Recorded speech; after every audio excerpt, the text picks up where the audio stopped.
Hey, Larken Rose here. One of the things I often lament about statism, in fact, probably the main thing, is that the belief in government and political authority takes otherwise decent people and makes them into cheerleaders for evil.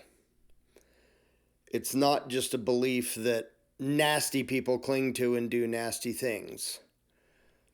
It's a belief that takes anybody who believes in it. And I don't care if we're talking about the left or the right or anything else. And it convinces them that certain kinds of evil, certain kinds of immoral violence and aggression are good and righteous because they're legal or because they're for national security or because they're to serve our country and so on and so forth. Because if the world was full of genuinely evil people, as I've said a million times, I would just run off into the mountains and hide somewhere and hope to live a decent life until I die. But the fact that so many people who mean well and think they're good and consider themselves compassionate and caring and righteous and virtuous are cheerleaders for evil.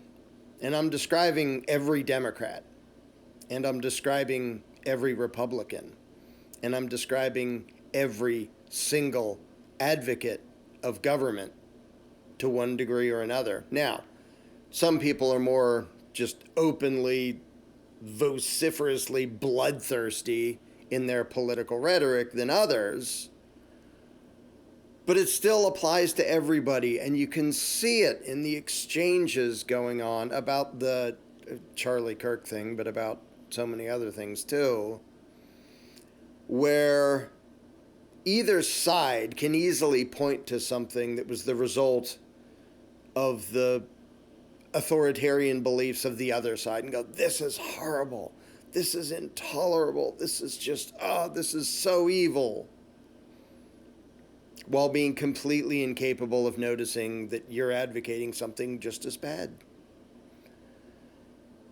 And it's all over the place. And trying to express sympathy for everyone who deserves sympathy will anger almost everybody on the political spectrum, which is a dead giveaway that they're all being duped into not really giving a shit about morality and their fellow man, except in cases where their fellow man happens to coincide with what they believe and happens to be in line with the political agenda they believe in. So almost everybody, literally everybody who believes in government, has to have the selective sympathy, where they don't really give a shit about that group of people. They don't really view them as human and deserving of all the way of freedom. And often that's based on law. Well, you're on this huge piece of dirt and you don't have the written permission of the politicians to be here. So you're not all the way people. We don't need to all the way sympathize with you if you get kidnapped at gunpoint and dragged away, even if you've been here for years, because you broke the law, which means you're in that category of people we don't need sympathy for. You're a lawbreaker, so it doesn't matter. And so, and it absolutely happens in both directions constantly.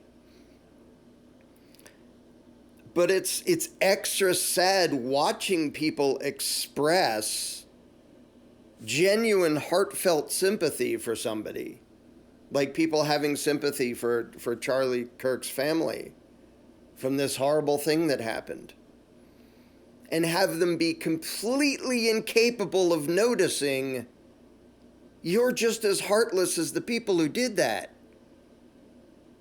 How do I know? Do you give a shit about who the U.S. military has murdered? I don't even mean the combatants, which, assuming somebody is fighting the U.S. military must be a bad person, that's delusional enough. But you know that innocent people get murdered by the U.S. military on a regular basis. You know that. Well, there's collateral damage. Yeah, see, that's selective sympathy. you're making up an excuse for not really giving that much of a shit about those other people whose names you don't know and whose faces you don't have to see in that other country somewhere getting murdered, getting blown up, getting their heads blown off. You don't really want to focus on that. You don't really want to talk about that. You don't really want to look at that. But you will absolutely, for days and days, express your sympathy when it's a victim you care about. But that's the problem. If you only care about certain victims, you're just the easiest plaything for tyrants and psychopaths and the worst people in the world. Because politics is built on the game of getting you to not give a crap about a certain category of people. Well, you were on this piece of dirt without the written permission of politicians, so you getting arrested and we're going to go rah, rah, rah, or at least go, well, you broke the law. You should have filed the right paperwork and then done that, and I'm going to blame the victim because law. Or, well, you were selling marijuana to willing adult customers in a place you're not allowed to do that. You broke the law. So if a bunch of armed strangers kick down your door and point guns in your face and drag you away and cage you for years, well, you broke the law. You don't deserve sympathy. Even if you're somebody who never threatened or harmed anybody. You're somebody, a real person living their life. Well, you broke the law, so you don't get sympathy from me if I'm a conservative. Because you disobeyed some arbitrary command of political parasites. So now you're in the category of, I don't care about you. I don't care about your suffering. I don't care about you being caged for years, or even shot if you try to resist being caged. Because you're in that category that doesn't deserve sympathy. Criminal. Now, there are some categories that are actual categories not based on arbitrary politician scribbles, which sometimes it's justified to kill somebody. I'm sure you've all seen the video, and the horrible video, and the story of that psycho who's been let out 14 times after committing all manner of violent crimes, and then he murdered somebody on the subway. Now, there are people who are saying, well, that didn't really happen, it's a psyop, whatever. Those things happen anyway, even if you want to pretend that one wasn't real or whatever. It's beside the point. So there are cases, like if I was there with a gun and saw somebody about to do that, I would shoot them. I would make that person dead. Here's the thing. Even that isn't from lack of sympathy. And I think anybody like rejoicing about somebody's death, there's something a little bit screwed up with you. Even if it's justified, even if it's necessary. And I've said before, like I'm armed on a regular basis. And if it's up to me to stop some innocent person from being violently victimized, yeah, I'm able and willing to take a human life. And that would suck so bad. Even if the person was horrible, even if he had did it before, even if he had done it before and victimized a bunch of people, even if it was completely justified, even if it was an absolute improvement in society for that person to be dead, because that is true of some people, that would still be traumatic to take a human life. Because I try to have sympathy and empathy as much as possible, but there are limits to that. If you're running around stabbing people, yeah, I can't really relate, dude. But the fact that it's a human being that could have been something else, it could have had a better life. It could have been a better person. And if I have to end that to protect an innocent person, I'm not going to go, yeah. I'm probably going to barf. I'm going to be upset. My sympathy for the innocent victim outranks my sympathy for the perpetrator. But I even have some sympathy for the perpetrators. Now, there's some people who do heinous things that make it pretty hard to have any sympathy. But even that, it's sad that a human being became that and needed to be exterminated for the protection of people around them. But I see people rejoicing about violence on political enemies that aren't personally running around doing nasty things. So the example of Charlie Kirk. He absolutely, because he did what every statist does. He has selective sympathy, and he advocated warmongering bullshit that got innocent people killed, real people who mattered just as much as he did, and lots of nonviolent people getting caged and kidnapped and victimized by legal aggression who hadn't threatened or hurt anybody. The people who did, the people who get arrested because they were running around hurting people, that's a different thing. That's a different category. But Charlie Kirk and conservatives don't limit their advocacy of state violence to that. Oh, you had the wrong substance. The politician said you weren't allowed to have that substance. Well, here comes the SWAT team through your front door, traumatizing the hell out of your family, dragging you away at gunpoint. So yeah, he absolutely had selective sympathy. And then you watch the people who hated him, and even the people who celebrated his death, who absolutely have selective sympathy. Because the political left, well, what do you think of the people who get caged for not paying taxes that fund all the free stuff you want? If you advocate gun control, what do you think about what happened to the Branch Davidians outside Waco in '93? And to Randy Weaver's family? That was gun control. No, not even the accusation that people had threatened or harmed anybody, just you have a piece of metal that isn't technically within the arbitrary range of what the politicians have said you're allowed to have. In one case, it was, oh, you have a shotgun and the barrel is that much shorter than arbitrary laws say they're allowed to be. So we're going to have this siege, and we're going to violently terrorize you and murder several people, shoot a mother holding her infant in front of her own house. All you Democrats, do you have sympathy for Vicki Weaver, who was murdered based entirely on gun control that your party advocates? Or did you not even know that happened because you didn't want to know it happened, and you didn't pay any attention because you don't want to know the real world consequences of what you condone? Just like Charlie Kirk didn't really want to face and admit the real world consequences of the authoritarian violence he condoned. And everybody can see the real world consequences of, okay, somebody killed him. Now, never mind the debate about who that was. I don't nearly buy the FBI's, oh, we have this convenient patsy in this story that doesn't really make any sense. Let's ignore the fact that Charlie had openly started questioning, why are we worshiping these psychopaths in this other country called Israel? And then he came out and said, I'm scared they might assassinate me. And then he got assassinated. Setting that aside, regardless of who actually did that, the fact that lots of Democrats are like, yeah, you deserve it. Why? Because first of all, most of them don't know what he advocated. They didn't pay any attention. I just did a video about that.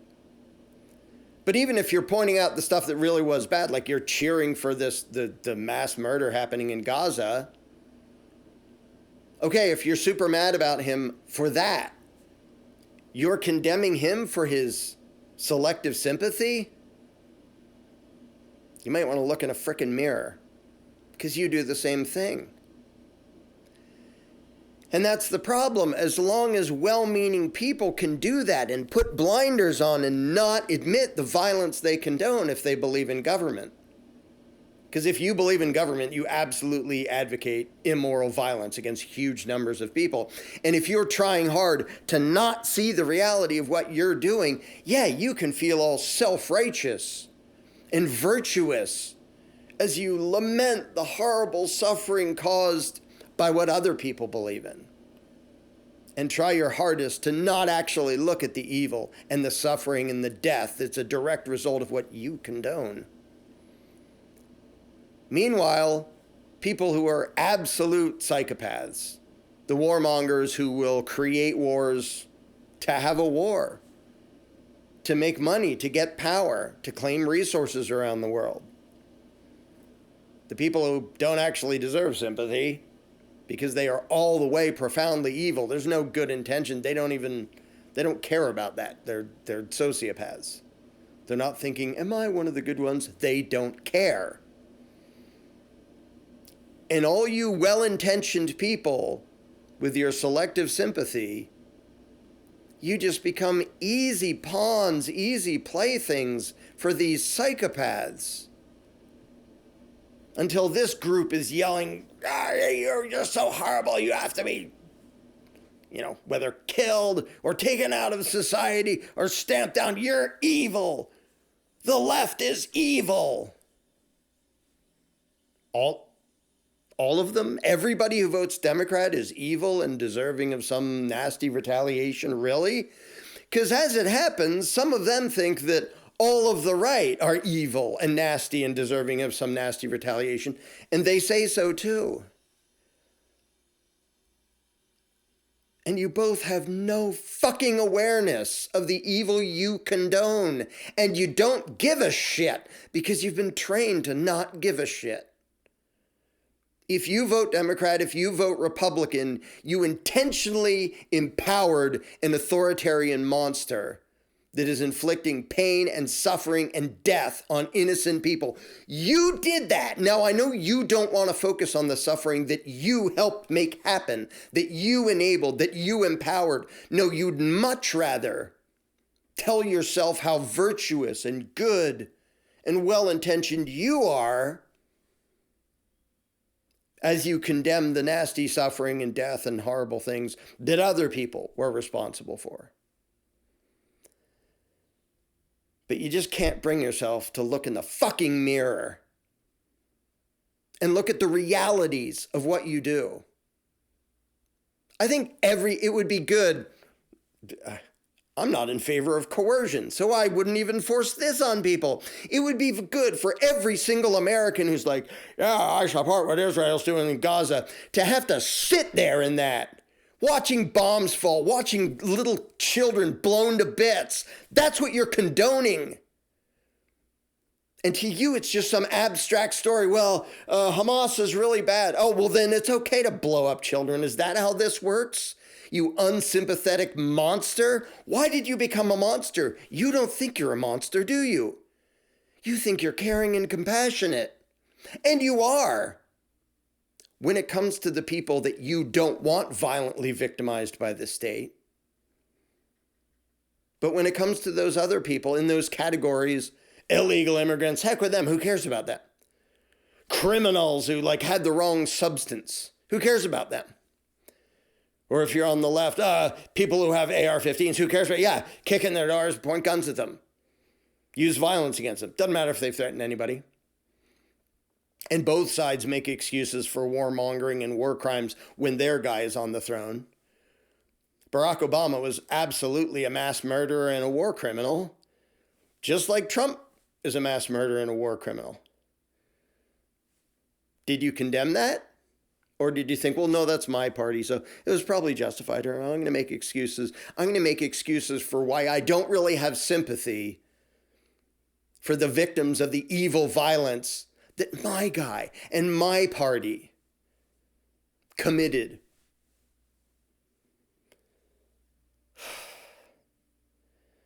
So it's frustrating because statism makes people insane.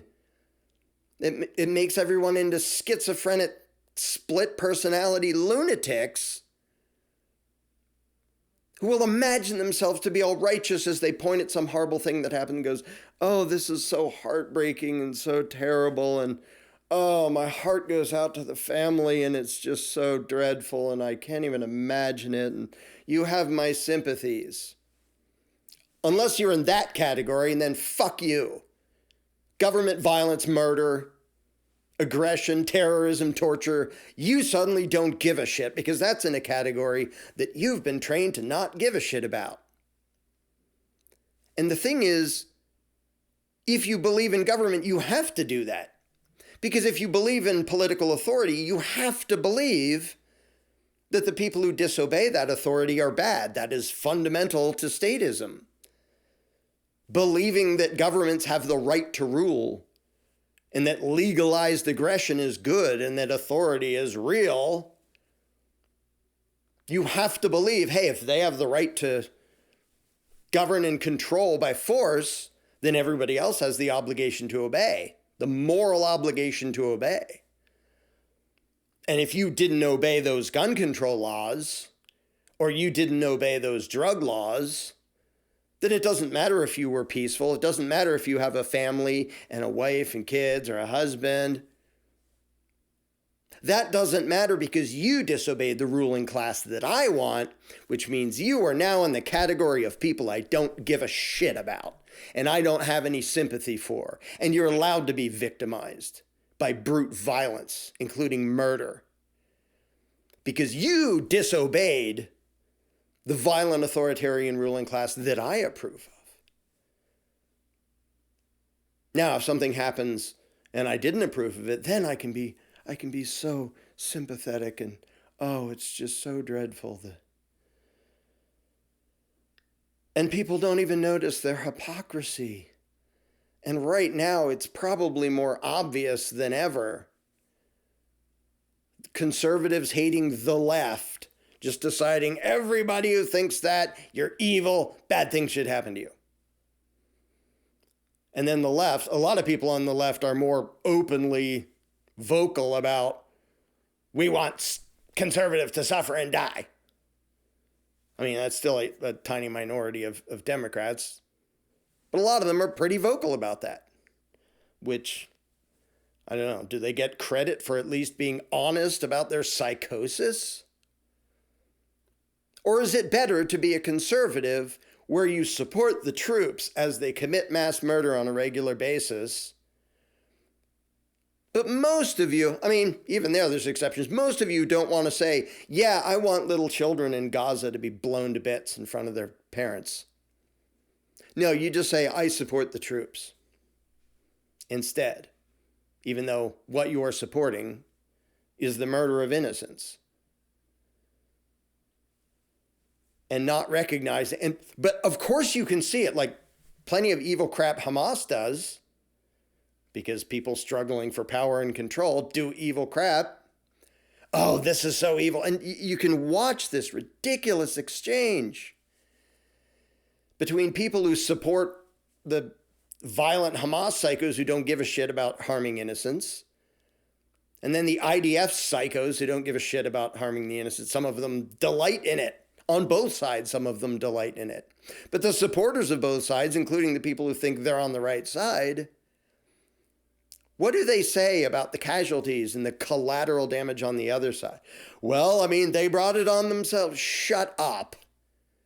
Don't pretend to be a good person if your sympathy doesn't even extend to children on the other side. And it doesn't. It doesn't even extend to them. If you support Hamas, if you support the IDF and the psychos in the Israeli government, if you support the US military.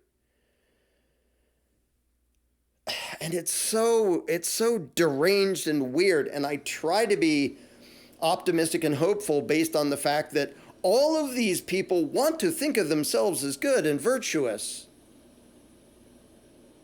They're trying in some degree, sort of, kind of, half the time, to be good people.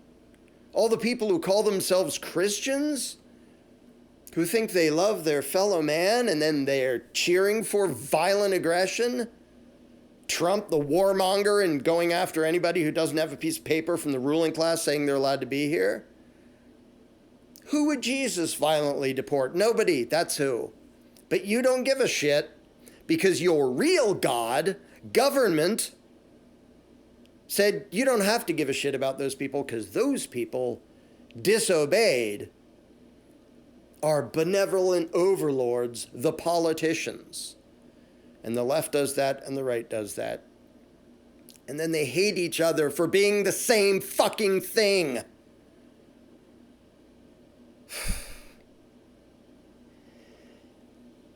And it's a little bit frustrating. And it's a little bit frustrating being somebody who actually has sympathy for both. I have sympathy for Charlie Kirk's family and the people who were close to him for what they're going through right now. I also have sympathy for the people who died on the other side of the world as a result of the militaristic bullshit that Charlie Kirk advocated and made excuses for.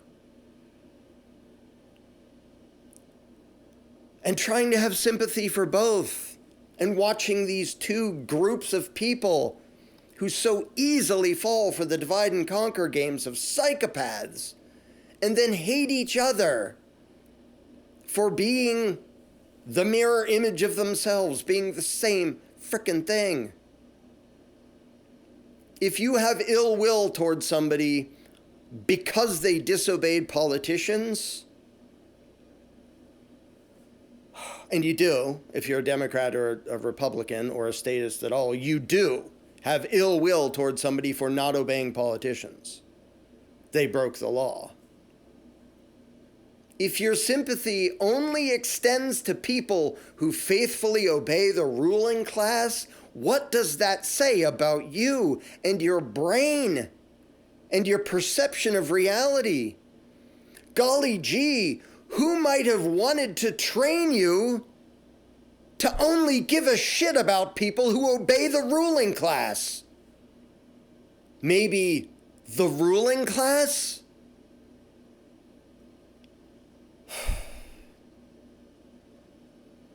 And it's really frustrating watching groups of people hating each other and advocating violence against each other and cheering for government to use violence against each other,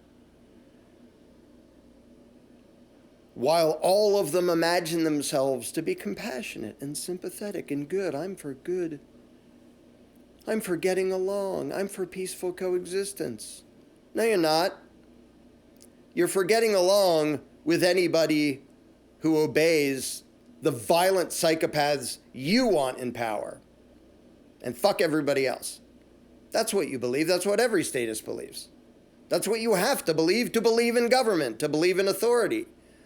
You have to believe that disobedience to the ruling class is bad, that breaking the law is inherently immoral.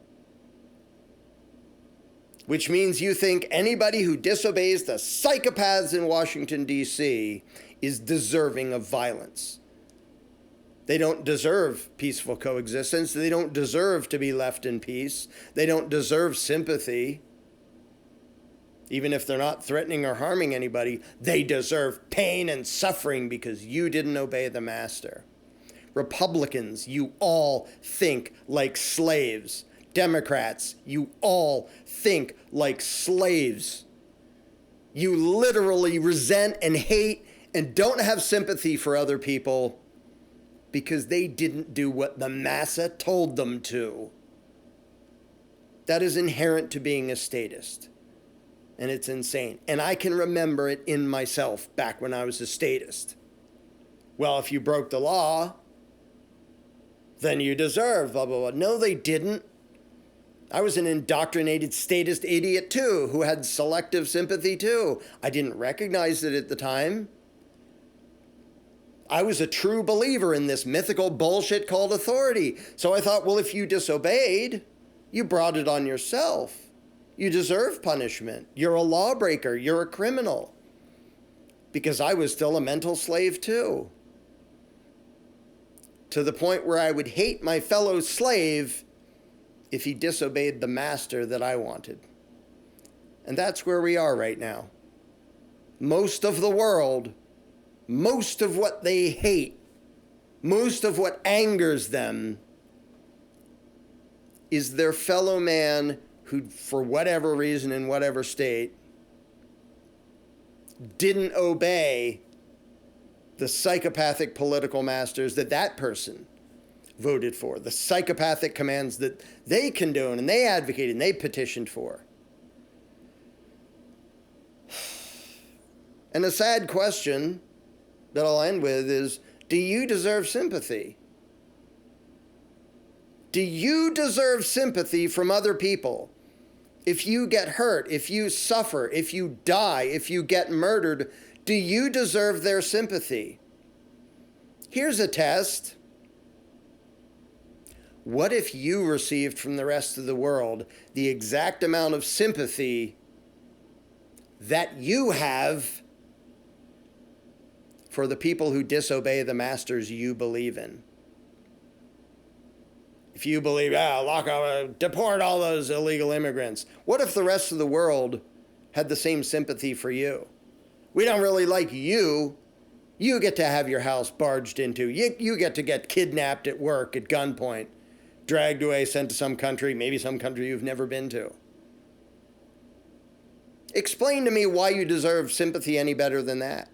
If you're on the left and you advocate gun control, oh yeah, that person had a piece of metal that the politician said he wasn't allowed to, and they kicked down his door. And this isn't hypothetical. Look up what happened outside Waco with the Branch Davidians. Look at what happened to the Weaver family. Do you deserve more sympathy than you gave those people? Just answer that. Do you deserve the amount of sympathy that you have given to the people who don't go along with whatever political bullshit you believe in and you advocate? Because in a world where everybody only gets the amount of sympathy they give to their political opponents, we all fucking die.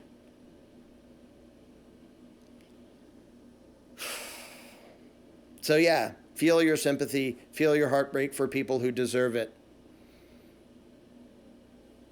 And then open your eyes enough to realize that lots of other people deserve it, and you've been cheering for the violence against them. And you've been withholding sympathy from them because they didn't do what the master said. And as long as the population is doing that and falling for these games, you're going to keep seeing this shit. If you're a Democrat, you're part of the problem. If you're a Republican, you're part of the problem. If you believe in government and you advocate authoritarian domination of other people, you're part of the problem. You're why this is happening. You're why war happens. You're why oppression happens. You're why political violence happens. It's you. And I know it's easy for you to sit on your high horse and go, that other political party advocates bad things. Yeah, they do, and so do you. Look in a fucking mirror. When you get around to not advocating violent aggression against anybody, which only happens if you're a voluntarist, then I'll give a shit about your sympathy, because then it won't be selective sympathy. It will be actual, genuine, principled sympathy that understands and is based upon the idea that every individual owns himself, and if he's not attacking and defrauding somebody else, he has the right to be left alone. He has the right to be free. He has the right to live his own life. And zero statists believe that. And if you're not one of the fringe kooks like me, who doesn't want a ruling class violently robbing and dominating anybody, until you are that, your selective sympathy for this or that victim of the violence that you are a part of, I find it harder and harder to give a shit about it. I find it harder and harder to view you as a good person. How hard are you blinding yourself to the evil you condone just so you can keep telling yourself you're one of the good guys? Here's a thought. How about instead of doing that, instead of playing the game of politics, you actually be one of the good guys? and recognize and respect the self-ownership of everybody, and stop being an advocate of violent aggression while whining about the poor victims of other violent aggression advocated by somebody just like you.